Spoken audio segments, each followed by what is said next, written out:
por isso venceu a morte. Acaba aqui. Ele ressuscitou e venceu a morte. Então todo e qualquer sistema que nós vivemos, que gera morte, não é a favor do Evangelho. E se não é a favor do Evangelho, o que nós temos que fazer? Nós temos que lutar pela vida. Nós vamos lutar pela nossa vida só? Não podemos, porque nós pertencemos ao ressurreto. E Paulo, ele diz que como ele ressuscitou, nós ressuscitamos também. E se nós ressuscitamos também, isso significa que nós lutamos contra a morte. Nós vencemos a morte. Aí você vai falar, não, mas é no mundo espiritual. Não, não é no mundo espiritual, corintiano, flamenguista. Ele ressuscitou em carne. Então ele trouxe vida de volta. Deus, pela sua misericórdia, trouxe Jesus de volta. Mas por que ele trouxe Jesus de volta? Porque ele queria provar que a morte não tem poder sobre nós. Amém. E se não tem poder sobre nós, nós não podemos ser agente de morte. Nós temos que ter agente de vida. Amém. Todos nós temos que ser promotores da vida. E nós não podemos ser promotores da morte. Então quem é promotor da vida tem sensibilidade àqueles que estão morrendo. Agora o que acontece? Por que nós não nos sensibilizamos? Por que parece que a morte não faz mais sentido para nós? Nós podemos ver várias violências na televisão, várias violências nos filmes, nas novelas, e isso não nos atinge. Tanto é que enquanto o mocinho está matando, nós estamos torcendo para ele matar. Você está assistindo um filme, o cara está trucidando o ser humano, e você está lá, mata mais do que eu quero. Então, a questão única é que existe um poder na sociedade que muda os valores. E nós estamos sendo influenciados pela sociedade que muda valores. Então, uma pessoa que está na morte, ela merece morrer. E por isso ela está lá. Ninguém merece morrer. Nós somos pessoas que vamos passar pela morte, mas a morte é só uma porta. É isso. Agora tem pessoas que vão morrer, elas estão morrendo e são morte eterna, mas que já começou aqui. Ela já está vivendo o inferno aqui. Ela já está vivendo a morte aqui. Então, o Evangelho é contra toda estrutura que gera morte. Qual é a estrutura que mais gera morte hoje na história do mundo? É a economia. A economia é um sistema que gera morte. Por quê? Porque ela dividiu as pessoas em classes sociais. E as classes sociais são a estrutura social que mais gera morte. Porque se eu sou da classe A, eu sou porque Deus me fez ser classe A. Agora, se tu é pobre e está morrendo, é porque Deus te fez pobre e você vai morrer. É a resignação, o determinismo de algo que não pode existir. Porque a ressurreição nos torna um. Amém. Porque é isso que a igreja primitiva aprendeu. Era um só. Eles não tinham nada que era deles. Tudo era em comum. Por quê? Porque tem um texto em João que vai dizer da seguinte forma: todos aqueles que creram em Cristo, Deus deu o poder de se tornarem filhos. Então, se eles são filhos, ou se todos que creram em Jesus são filhos, será que Deus criou pessoas ricas e pessoas pobres? Se Deus criou, é culpa dele, a gente não pode fazer nada, porque ele é onipotente, onisciente, ele tem todo o poder, ele que determina quem vai ser rico e quem vai ser pobre. Mas na igreja primitiva, não houve classe. eram irmãos, porque entenderam a teologia da fraternidade. São fraternos. Se eu sou seu irmão, se nós somos filhos de Deus, eu sou seu irmão. E se sou seu irmão, eu não posso permitir que você morra enquanto eu vivo na opulência. Com opulência, talvez o flamenguista não vá saber. Depois você pode procurar no dicionário, que eu não tenho tempo para explicar. Viver na riqueza sem sentimento com os outros. Aí você vai poder falar da seguinte forma: então quer dizer que ninguém pode ser rico? Eu falei, eu estou falando isso, flamenguista, também. Eu estou falando que os ricos vendiam tudo e davam aos apóstolos. Ou seja, eles queriam se tornar iguais, não diferentes. Hoje a sociedade impõe uma posição em nós que nós temos que ser diferente. Nós temos que ser maiores. Nós temos que ser senhores das coisas. Nós temos que ter o poder, nós temos que ter o dinheiro, nós temos que ter tudo. Mas a Bíblia, ela condena essa prática. Por que que ninguém diz? Por que que ninguém fala? Por que que nós estamos assumindo um poder financeiro e os outros não têm nada para viver? A vulnerabilidade social existe de várias formas, mas eu quero dizer sobre essa forma que é a mais violenta que pode existir na face da terra hoje. É a face da economia que faz com que a gente lute pelo o que a gente não precisa, o que nós não precisamos.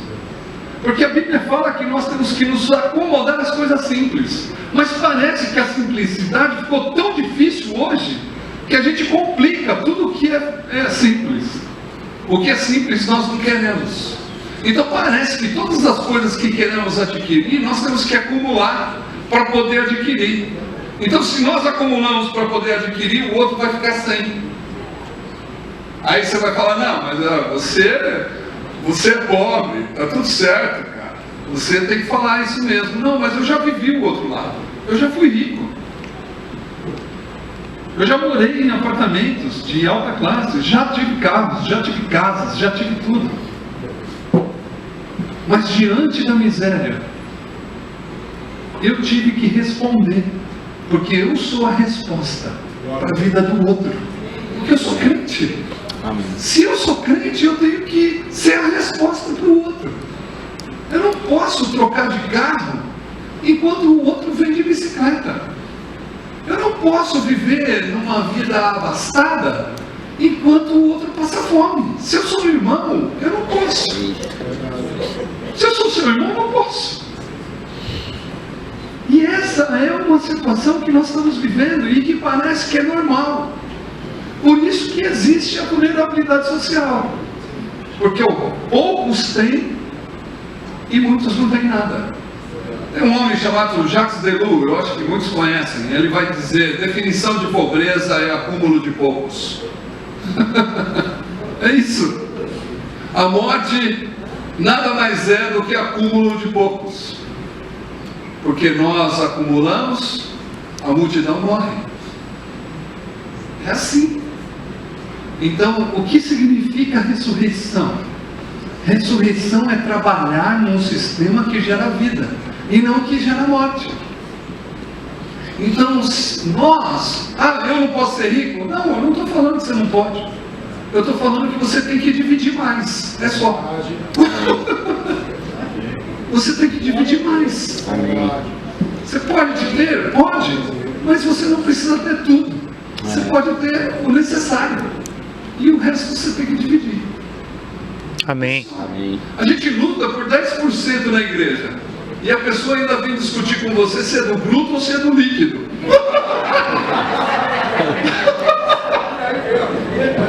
Mas isso é uma ganância que não dá para entender. Porque quem entendeu que é irmão não vai dar 10%, vai dar mais. Por quê? Porque ele quer ajudar o outro. Ele quer ajudar o outro. Então, a ressurreição é uma ação de um povo que crê no Senhor Jesus e que está localizado na história em um ponto geográfico aonde ele vai lutar contra a morte. Nós temos que lutar contra a morte. Mas nós vamos lutar contra a morte só com os irmãos, só pelos irmãos? Não. A Bíblia diz que essa igreja caiu na graça da cidade. Ou seja, A graça saiu pela janela, pelas portas, atendeu os necessitados e a multidão foi atingida. Porque não ficou só com eles. Amém. Então, a ressurreição tem um poder de tirar a morte e de dar vida. Outra coisa que eu quero dizer que Paulo diz sobre a ressurreição. Paulo diz da seguinte forma: ele ressuscitou, então ele venceu a injustiça. Vou tomar um café. Senão vai esfriar. Ele venceu a injustiça. O que significa injustiça? Significa o contrário da justiça, lógico. Mas o que é justiça? O fim último da justiça é que todos tenham tudo em comum. É o que a Bíblia diz. E é o que a Bíblia diz também em Mateus 34 em diante. Mateus 25, de 34 em diante. Vinde, benditos do meu Pai, herdai por herança o reino que vos tenho prometido antes da fundação do mundo. Eu tive fome, você me deu de comer. Eu tive sede, você me deu de beber. Eu estava nu, você me vestiu. Eu estava preso, você foi me visitar. Eu estava doente, você cuidou de mim.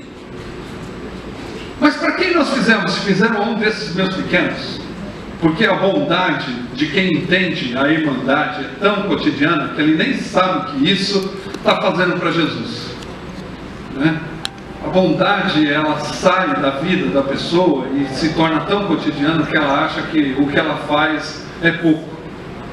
Então ela nem percebe para quem ela está fazendo. Imperceptível para aquele que faz, mas para aquele que vê, que é o Cristo, esse tem grande diferença. Porque quem foi salvo, faz. O meu desejo se transformou em necessidade prioritária do que a necessidade do meu irmão. Então quem tem uma casa quer ter duas. Quem tem um carro Fiat Uno, que é uma desgraça, né? Ele quer ter uma Hilux. Então ele vai guardar para ter uma Hilux. Então o desejo faz com que a gente esqueça a necessidade do outro. E nenhuma pesquisa vai nos mobilizar a ajudar alguém, porque nós temos um sonho. E esse sonho tem que se realizar. E o sonho é o sonho da casa própria, o sonho de 2 carros, o sonho da casa de Búzios, o sonho de uma casa de veraneio em Teresópolis. O sonho é o sonho. Eu sempre conquisto um sonho, eu já tenho outro. E essa ganância mata a ressurreição, que tem que lutar pela vida e pela justiça. E nós estamos assim, vivendo isso hoje. Se você for dar uma oferta de generosidade, você precisa estar de acordo. Porque se você está de acordo, você dá. Se você não está de acordo, você vai dar para outro lugar. Se você está de acordo, você se entrega, mas se você não está de acordo, você não faz. Então é algo que a gente precisa pensar. A Bíblia vai dizer que eles tinham tudo em comum. E eles vendiam tudo que tinham e colocavam aos pés dos apóstolos, para que eles pudessem dividir com quem tem necessidade. Então eu vejo aí o equilíbrio, a luta pela vida, que eles estavam vivendo no Império Romano como alguém que ia morrer, mas a igreja se uniu para viver. Amém. Isso que fez a diferença. E não é viver gananciosamente, é dar para que o outro possa viver. A ressurreição, ela me faz dar a vida pelo outro. E é isso que Paulo diz: nós somos, por amor de ti, nós somos entregues à morte todos os dias. Romanos 8. E por que eu me entrego? Porque voluntariamente eu quero que você viva. A ideologia, ela tira a sua vida. O Evangelho não. O Evangelho dá a vida porque ele quer dar. Voluntariamente a dar. E agora, a gente não pode pensar diferente. Qual é a ideia do capitalismo? A ideia do capitalismo é: eu mato você para eu viver. Essa é a ideia do capital. A ideia última é essa. Agora, qual é a ideia do Evangelho? Eu me mato para você viver. É totalmente diferente. Voluntariamente eu me entrego à morte para que você possa ter vida. Assim. Eu quero terminar dizendo da seguinte forma: eu já tive tudo o que talvez você sonhou ou o que talvez você teve. E eu garanto para você que o dia que você chegar aonde você quer chegar, não vai mudar um fio do seu cabelo. Não vai mudar uma forma da sua vida. E você não vai ser mais feliz nem mais triste. Agora, quando você vê a vida de pessoas sendo mudada porque você se deu,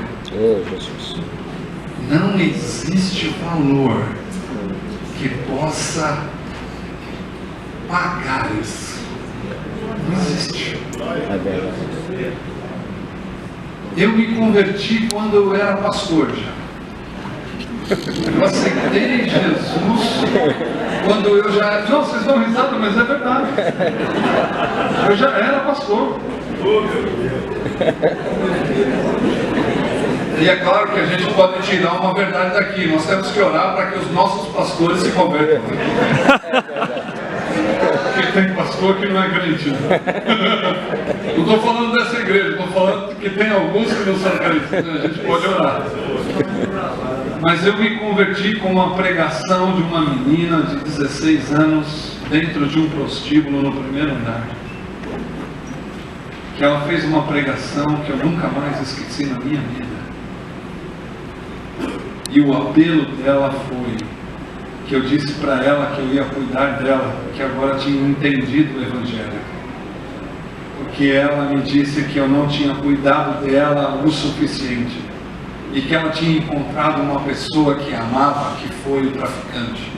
Que deu um lugar para morar, um lugar para viver, um lugar para comer, um lugar, e por isso que ela estava grávida do marido dela, que era o traficante.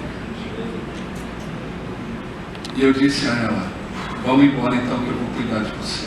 Eu entendi o Evangelho. Eu já quero entregar minha vida de novo para o Senhor Jesus. E ela disse para mim no apelo que mudou a minha vida. Ela falou: não dá mais tempo, tio. Encontrei uma pessoa que me ama. Vulnerabilidade social se vence com amor, mas com amor verdadeiro. Aquele que se doa, aquele que dá, aquele que divide. Depois da pregação dessa menina que eu aceitei Jesus, que ela disse que eu não a amei, na verdade ela estava dizendo isso, ela não disse, mas atrás da fala dela tinha isso: você não me amou o suficiente. Eu falei: você tem razão, eu não te amei o suficiente. Saí de lá decidido, vou mudar a minha vida. Trabalhei numa grande empresa automobilística, fui coordenador de um projeto grande, mas quando essa mulher de 16 anos fez a pregação para mim, eu não podia ver mais nada, a não ser Deus pedindo tudo aquilo que eu tinha. Então Deus pediu o meu salário, 35 salários mínimos por mês. Deus me pediu e eu dei. Deus pediu todos os meus bens e eu dei.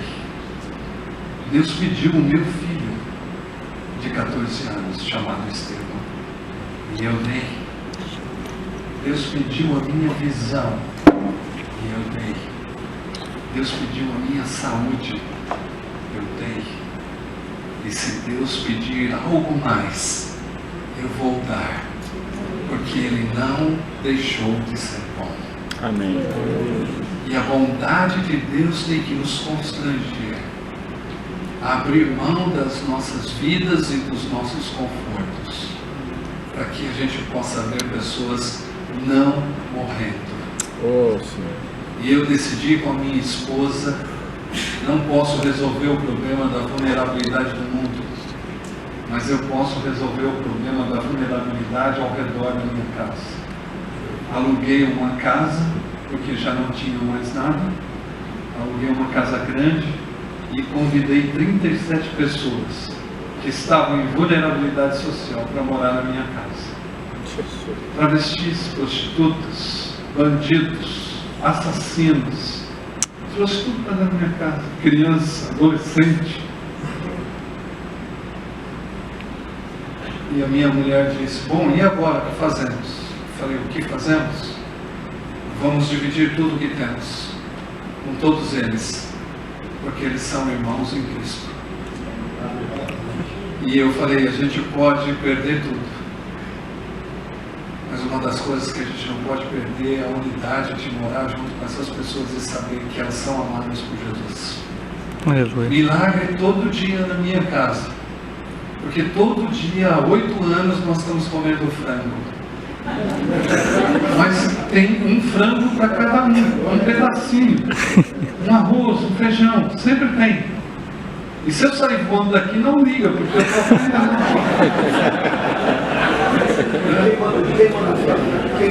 Quem manda o frango? Quem manda o frango são pessoas que acreditam nesse trabalho de morar. Não são ricos, não são. Tenho certeza absoluta que não são. São pessoas que entenderam que elas precisam fazer parte um pouco daquilo que Deus está fazendo, né? Então, eu quero dizer também uma coisa, que o reino de Deus não se faz nem com ricos, nem com pobres. O reino de Deus se faz com os justos. E justos existe no meio da sociedade pessoas ricas e pessoas pobres. Então, são os justos que Deus está procurando. E é claro que se o cara é justo, ele não vai viver com muito, porque ele vê a necessidade que o mundo passa. Ele vai querer distribuir. E eu quero deixar aqui para você uma palavra. Jesus, ele ressuscitou. E por isso temos que lutar pela vida. Amém. E temos que lutar pela justiça. A injustiça mata. E nós não podemos permitir que pessoas morram mais de fome, de sede, de nudez e de falta de habitação. Nós temos que trabalhar por isso. Amém. Porque isso é o que importa. Se nós já temos onde morar, por que queremos ter mais? Se nós moramos, eu e minha esposa, numa casa, eu não preciso de mais do que um quarto. E é isso que eu tenho. Privacidade não é uma palavra bíblica. Não existe privacidade na Bíblia. Ah, mas existe talvez. Não, não existe. Deus, ele se entregou ao homem. Deus se fez carne e habitou no meio de nós. A privacidade acaba aí. Então, o que nós precisamos ter? Nos acomodar nos lugares simples, para simplesmente viver. Isso vai sobrar para a gente poder acabar com a morte do mundo. Mas da onde nós estamos inseridos, desse mundo, nós podemos acabar. Quando cuidarmos de crianças, quando nós cuidarmos de adultos, quando nós cuidarmos de pessoas que estão à beira da morte, nós temos que nos doar mais. Eu acho que é isso que a gente precisa fazer. Então eu vim aqui falar, Jesus ressuscitou. Você pode lutar pela vida de alguém. Não permita que essa pessoa morra ao seu lado, sabendo que você poderia dividir mais com ela. Ajude. Vale a pena. Ah, mas nós vamos ajudar uma pessoa que amar? Não, querido. Você vai ajudar uma pessoa. Jesus, Deus, ele tem um valor diferente para o ser humano. Jesus, ele diz que Deus faz cair chuva para os bons e para os maus. E Deus faz nascer o sol para os justos e injustos. O que significa isso? O valor de Deus é diferente do valor que nós damos para as pessoas. Deus valoriza pelo que a pessoa é, criatura, precisa do sol e precisa da chuva. Nós valorizamos pelas atitudes que elas tomam, de bom e de ruim. Deus sabe o que é melhor, então vale a pena ajudar as pessoas, não importa se ela é boa ou se ela é ruim, porque o Evangelho veio para eliminar a inimizade que existia entre o homem e entre Deus. E Deus nos amou mesmo quando nós éramos inimigos dele. E Ele nos ajudou. E se Ele nos ajudou, quem somos nós para não ajudarmos pessoas que são inimigas nossas? Isso termina com a vulnerabilidade social. Isso. Fala, beleza, tá. Eu falei, fala baixo, fala baixo. Eu falei, por que fala baixo? Não, sua filha está dormindo. Eu falei, bom, então isso quer dizer que ela está viva. Ô Macarrão, não faço mais isso. Eu falei, então ainda bem que tu é crente, meu irmão. Então, eu aprendi com um homem sensacional que mora com 200 pessoas. E ele mora na Alemanha, ele deixou de ser magistrado. Magistrado, para quem não sabe, é juiz, né? Então, ele deixou de ser magistrado na Alemanha para poder morar com pessoas. A primeira pessoa que ele trouxe para dentro de casa, e ele tinha uma filha de 5 anos, foi um pedófilo.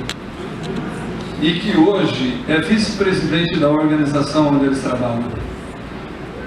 E ele me disse uma coisa que eu nunca mais esqueci. Ele falou, se o Evangelho é correr o risco de morrer. Porque se não correr o risco de morrer, não é o Evangelho. Eu falei, entendi. Vou morrer então. Vou dar a minha vida pelas pessoas. Então as pessoas podem falar, não, mas você está tirando a proteção dos seus filhos. Não, eu estou protegendo eles. É diferente. Meus filhos vivem junto com os marginais. Meu filho dormiu dos 5 aos 19 anos com 5 travestis no quarto. Aos 19 anos ele veio falar para mim, pai, estou namorando. Eu falei, quem é? É uma menina da família. Ainda bem que é uma menina. Meu filho, a semana que vem, está indo para a Alemanha começar a estudar medicina. E ele vai casar com uma alemã. Eu falei para ele, cara, ali a cultura é diferente e tal. Ele falou, pai, senta aí. Deixa eu falar uma coisa para você. Eu já morei com tanta gente diferente que eu não tenho problema de choque cultural. Pode ter certeza. Eu vou estranhar, porque lá nós vamos ter algumas coisas que aqui eu nunca tive. Mas do resto, tá tudo certo, pai. Tudo em ordem. Eu falei, então tá bom, aprendeu. Mas você vai continuar sendo crente? Eu falei, lógico. Você é voluntário numa cadeia de adolescente, já está certo. Eu falei, então tá bom, excelente. Meu filho e minha filha, eu quero dar esse testemunho porque as pessoas falam que eu não protejo. E proteger não é dar um quarto com televisão, com computador, dar tudo o que os filhos querem, mas é mostrar a realidade, isso é proteger. E o que aconteceu? Meu filho, ele fala português, inglês, alemão, espanhol e um pouco de francês. Ele foi em alguma escola? Não. As pessoas que moraram na minha casa ensinaram meu filho. Ah, mas era quem? Bandido, traficante, travesti, que foi para a Europa, que aprendeu uma língua, que trouxe, que morou em casa e que ensinou ele. Minha filha, ela fala português, espanhol e está aprendendo inglês. Ela toca violino e é bailarina. Meu filho, além das línguas, ele toca violão, flauta, clarinete. E está indo para um curso em Turim, de medicina, que é uma das melhores faculdades que tem na Alemanha. O que eu fiz com os meus filhos? Só não dei tudo o que eles queriam, mas dei o necessário para eles viverem. Viveram juntos com a vulnerabilidade e aprender que todos têm o direito de viver. Todos. E meu filho nunca me pediu nada. Nada. Eu disse para ele: cara, seu tênis está furado. Não, já dei um jeito. Sua calça precisa comprar outra. Não, não precisa, vai chegar no shopping de Deus aí, eu vou pegar uma. Minha mulher cansa de dizer para ele: vou comprar um sapato novo. Não, eu doei o meu, já tenho outro melhor. Agora, o que nós ensinamos para os nossos filhos? Não dou, não quero, é meu. Isso. Não aprendeu solidariedade, que é a coisa mais bonita que existe na vida. Minha filha, quando alguém vai embora de casa, ela tem 13 anos. Quando alguém está indo embora de casa, ela pega na mão, leva para o quarto e fala: você não pode ir embora. Eu vou orar por você para você ficar.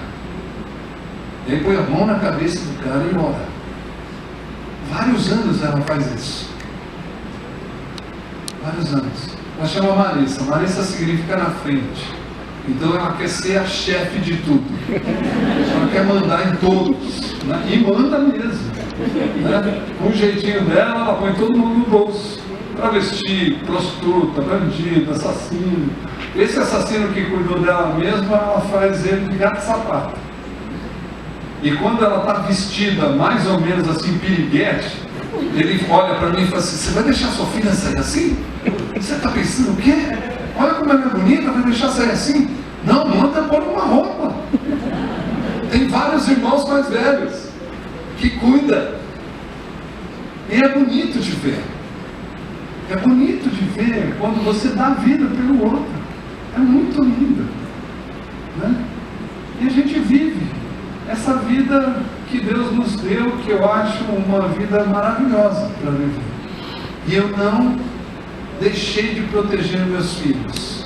Eu protegi-os. Mostrei para eles a realidade. Andei na Cracolândia. Andei nos prostíbulos. O Giovanni, desde os 8 meses, vai comigo nos prostíbulos. Né? Ele é o homem mais novo dentro de um prostíbulo do Brasil. 8 meses. Né? E é um homem sensacional, que eu não posso falar nada dele nem da minha família, porque são pessoas maravilhosas.